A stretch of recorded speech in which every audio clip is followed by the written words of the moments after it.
पश्चिम बंगाल चुनाव में भले ही राम वर्सेस दुर्गा हो रहा हो, लेकिन जनता के मुद्दे भी हैं जिन पर गौर करने की जरूरत है।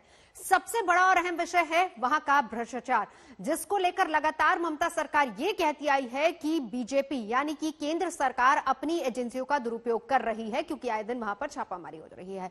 तो मौजूदा सरकार पर भ्रष्टाचार के आरोप लगे हैं, तो चुनाव में एक बड़ा इंपैक्ट भी पड़ता नजर आ रहा है।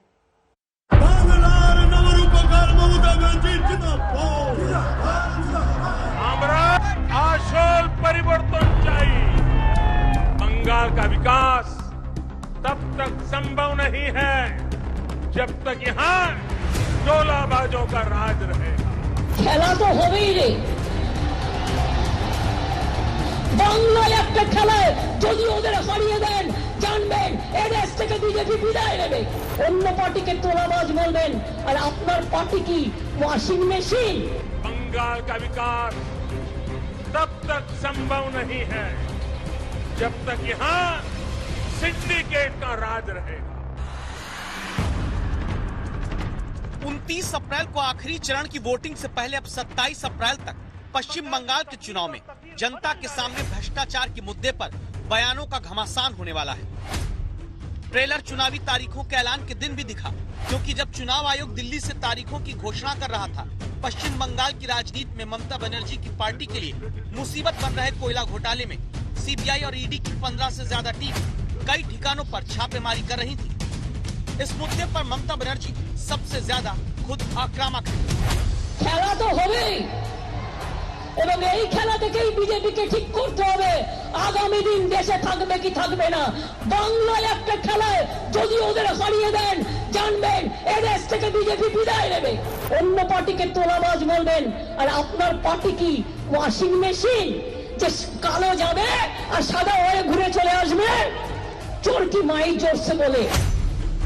इस आक्रामकता की वजह पहले जान लेते हैं। ममता बनर्जी के भतीजे और उनका परिवार अभी कोयला घोटाले के आरोपों में घिरा है। अभिषेक बनर्जी के करीबी विनय मिश्रा के खिलाफ पशु तस्करी मामले में सीबीआई चार्जशीट दाखिल कर चुकी है। चुनावी वक्त में जब पत्ता भी हिलता है तो वोट खिसकते हैं। ऐसे में जब सीबीआई की टीम ममता बनर्जी के भतीजे अभिषेक बनर्जी के घर पहुंचती है, अभिषेक की पत्नी और साली से सीबीआई पूछताछ करती है। कोयला घोटाले में बंगाल में लगातार छापेमारी होती है, तो जनता के बीच में आरोपों के आधार पर ही सही, लेकिन भ्रष्टाचार एक बड़ा मुद्दा बनने लगता है। यही वजह है कि महीने में तीसरी बार जब प्रधानमंत्री बंगाल में चुनावी रैली करने पहुंचे, तो फोकस सिर्फ करप्शन पर रखा। सरकार की योजनाओं का पैसा टीएमसी के टोलाबाजों की सहमति के बिना गरीब तक पहुंच ही नहीं पाता। अगर किराए पर बिल्डिंग भी लेनी हो तो उसमें भी कट लगता है। এদের মুখে বড় বড় কথা শুনে পোষায় না। কথায় কথায় উনি বলেন তৃণমূল কংগ্রেস সব তোলাবাজ, তৃণমূল কংগ্রেস তোলাবাজ। আর আপনি কি?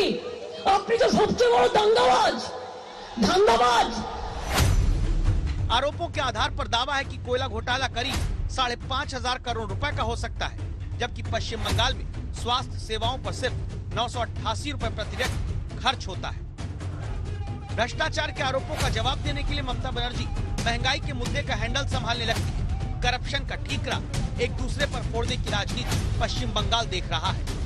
कट कट कट का जो कल्चर बनाया है, सिंडिकेट के हवाले बंगाल दे दिया है, उसी के कारण ये माहौल बिगड़ता गया है।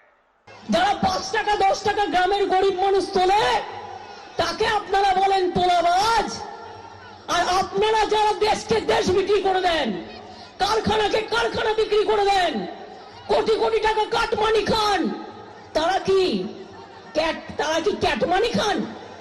তারা কি ক্যাটমানি খান না র্যাটমানি খান? ওটা র্যাটমানি। बंगाल में बीजेपी ममता सरकार को घेरने के लिए भ्रष्टाचार के मुद्दे को सिर्फ बड़ी रैलियों में नहीं उठा रही, बल्कि चुनावी प्रचार के दौरान भी जमकर इस्तेमाल कर रही है।